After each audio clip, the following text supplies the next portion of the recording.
Shalom, my people. I'd like to thank you for tuning in for another episode of Healthcare Talk Live here on the Black and Healthy Restoring Black America channel on YouTube and also broadcasting on the Country Living in the City page on Facebook. I am your host, Jawanda Smith, RN Case Manager and Community Advocate. Today, I have an interesting show for you today. I like to thank my sister in my Bible class for sharing some information with me um, about some medications and contaminants. Today, we're going to talk about an ongoing problem with medication processing, with food processing, the way our foods are packaged and even the medications that we take that are prescribed for the doctors have the potential of causing cancer due to nitrosamine contamination. I'm going to show you a series of clips that will give a summary of what nitrosamine contamination and the impurities in foods and certain substances, certain substances that can increase the risk of cancer, of developing cancer in multiple organs in your body. So I'm going to start with a short clip to give you a overview of what nitrosamine contamination is. I will share my screen. Just give me a second here.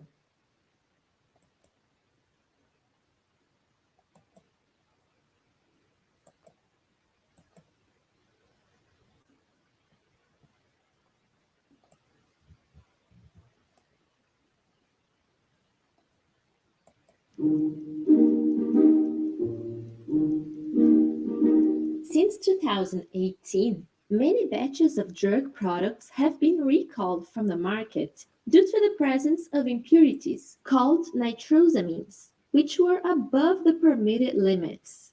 But what are nitrosamines? Their chemical structure consists of a bond between an amine and a nitroso group. Hence, they can generally be formed from the reaction between secondary or tertiary amines and the nitrosating agent. But what is the problem caused by the exposure of the population to nitrosamines? They are a class of compounds which can generally react with the DNA, potentially causing mutations which increase our chance of developing cancer.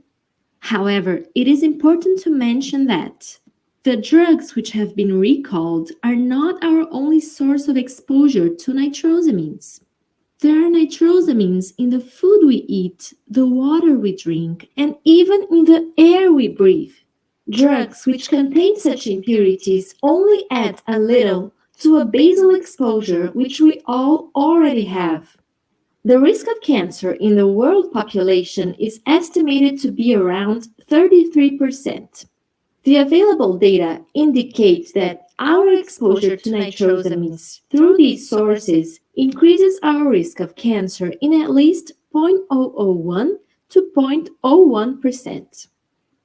The acceptable limit for nitrosamines in drug products corresponds to levels even lower than our exposure through the other sources, representing a negligible increase in the risk of cancer. In some cases, the recalls were because significant levels of nitrosamines had been found. However, in many cases, levels only slightly above the limit were found. But if in many cases the risk was so low, why was it necessary to recall the drugs from the market? What happens is, regulatory agencies do not allow for the drugs on the market to present any additional risk if this can be avoided, even if it is lower than the risk offered by the food and the other sources to which we are exposed every day. This is the reason why, in September 2019, the Regulatory Agency of Europe, EMA, determined that the pharmaceutical companies must evaluate all their synthetic drug products for the risk of formation and contamination by nitrosamines. And how should this evaluation be done? Watch the next video to find out.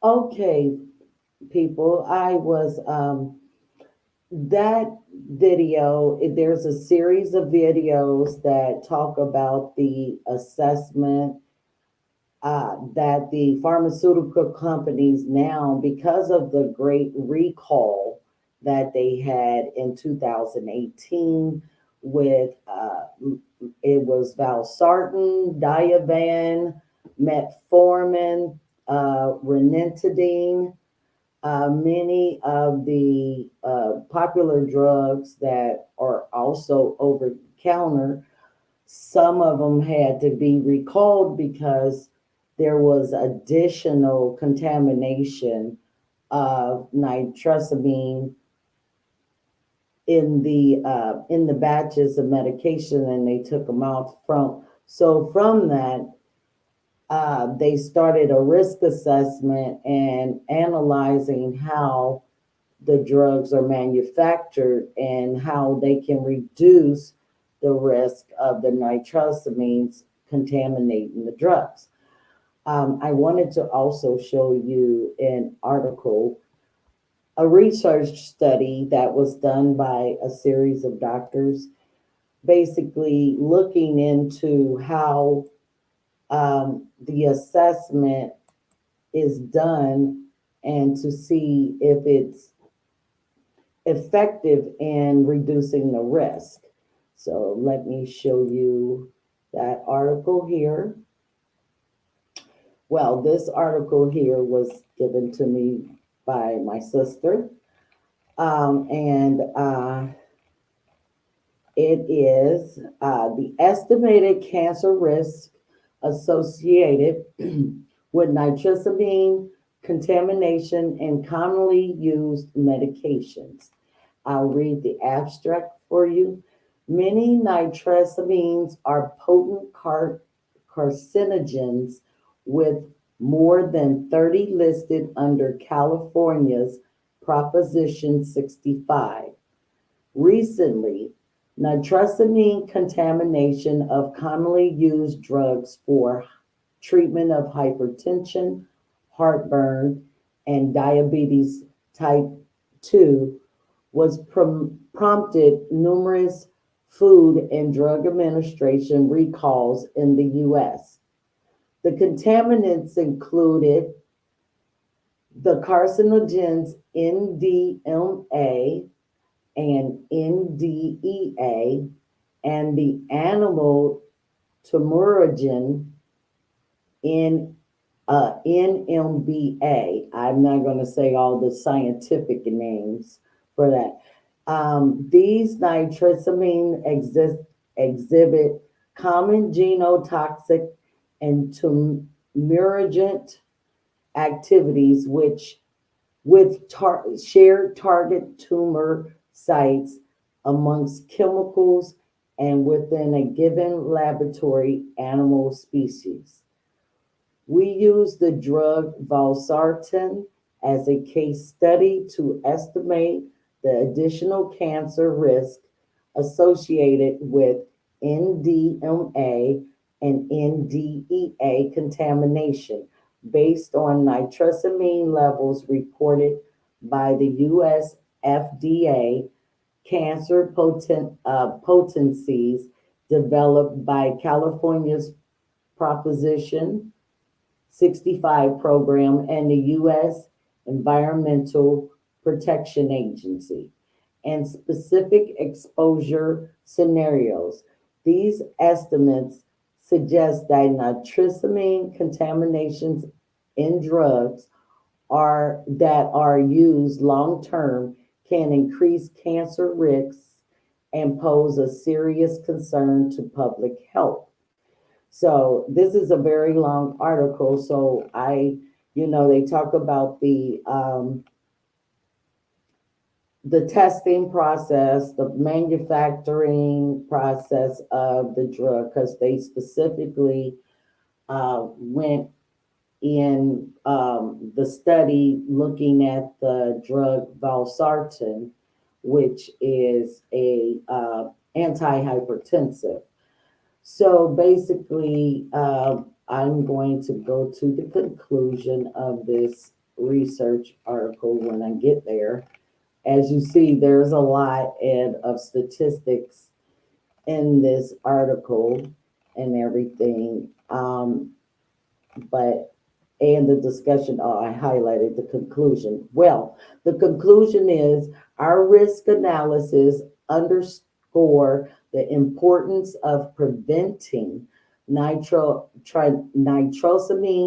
contamination from occurring in widely used drugs and the necessity of removing contaminated drug products from the market.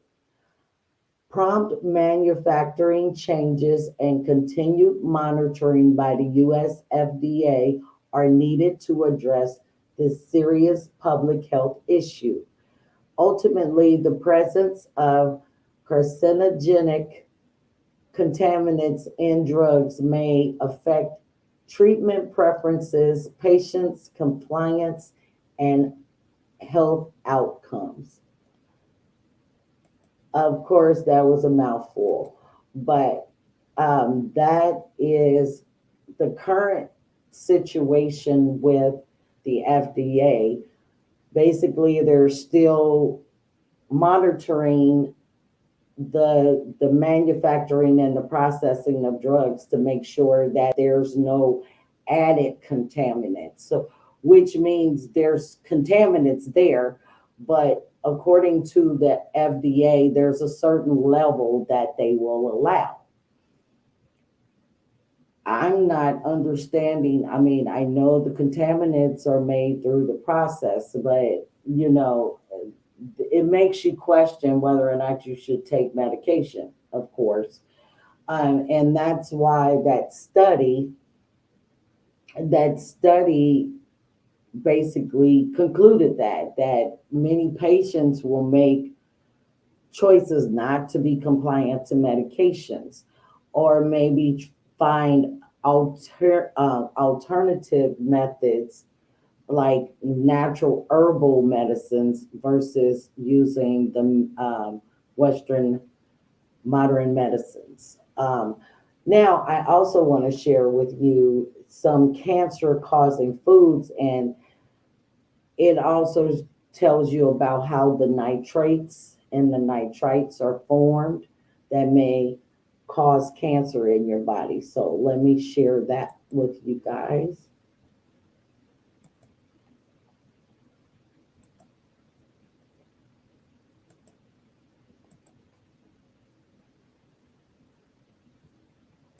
Cancer is predicted to be the leading cause of death in every country of the world by the end of this century. Scientists have suspected for decades that nutrition has an important influence on the risk of developing cancer. However, establishing the exact effects of diet on cancer risk has proved challenging. Nonetheless, research has found relatively few dietary factors that clearly influence risk of cancers along the digestive tract and of other common types of cancer. So, in this video we are going to look at some of them in more detail. Number 1. Processed meat and unprocessed red meat.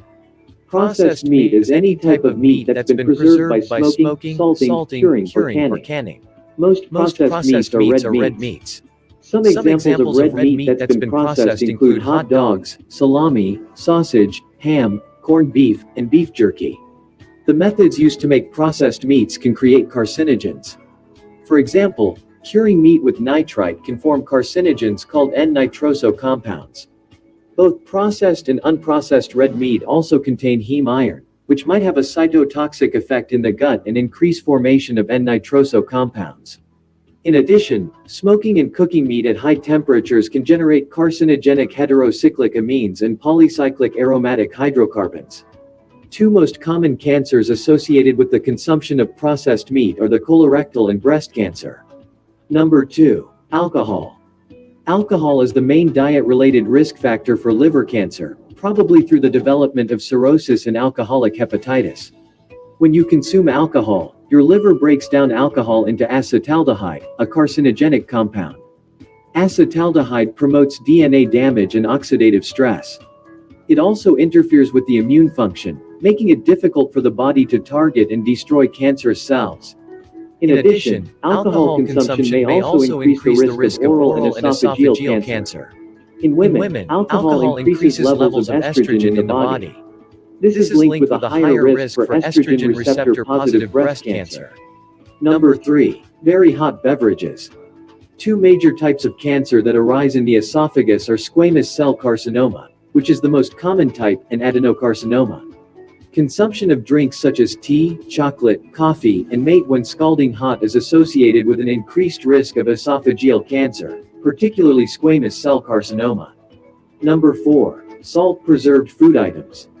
Eating large amounts of salted foods, such as salt-preserved fish, is associated with an increased risk of stomach cancer, which is the fifth most common cancer worldwide. This might be caused by the salt itself or by carcinogens derived from the nitrites in many preserved foods. Salted food might increase the risk of Helicobacter pylori infection, which is an established cause of stomach cancer and acts synergistically to promote development of the disease.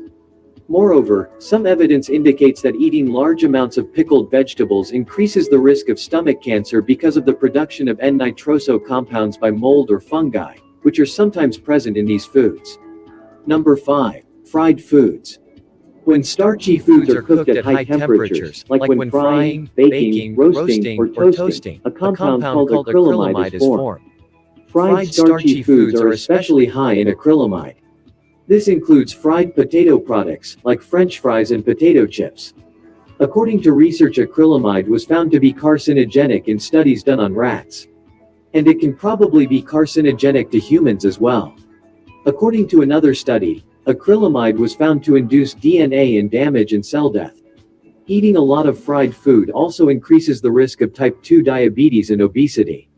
These conditions can promote oxidative stress and inflammation, further increasing the risk of cancer. Okay, those are the most common types of foods that can cause cancer. Hope someone found this video interesting and helpful. Thanks for watching.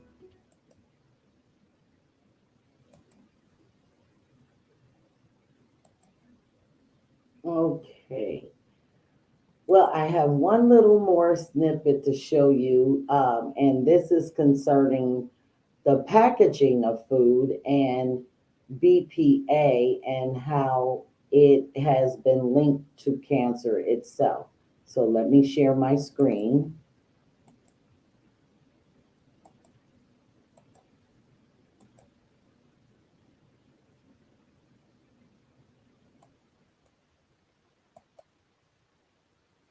A lot of major food companies coat the lining of their canned foods with bisphenol A, BPA. According to studies done on human and animal cells, BPA has been linked to several health issues.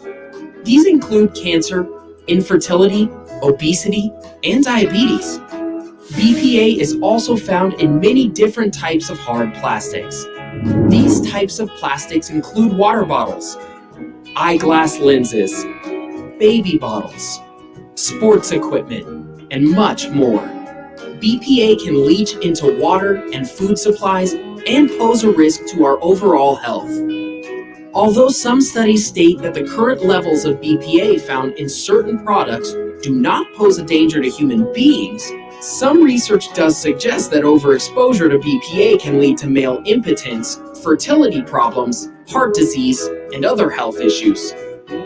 Number 2, smoked food. Okay. I just wanted to share that short snippet of that video because that video was actually 11 minutes long. But I wanted to talk to, show you the portion that they talked about BPA because BPA is in many of your canned foods and it's in a lot of the packaging, even the microwave popcorn, the lining of that has cancer causing agents. Well, that's all I have for you guys today. I'm going to post everything about the risk assessment concerning medications in the description of the video. Also, the other videos, I'm going to also post them. If you have any questions regarding nitrosamine contamination, please leave it in the description. If you want to question your medications, please do so. Call your pharmacist or call the manufacturer of your drug and ask them about the nitrosamine contamination. As a public advocate, I do advocate to tell any patient if they question any drugs that a doctor is prescribing, please make it known to them that you're questioning. And you can always find out information by looking on your bottle and finding out from the manufacturer how what are the levels and are what are they doing to make sure it's not over contaminated where it will kill you. So, well, that's all I have for you guys today. Take care of each other and take care of yourself. Until next time, shalom.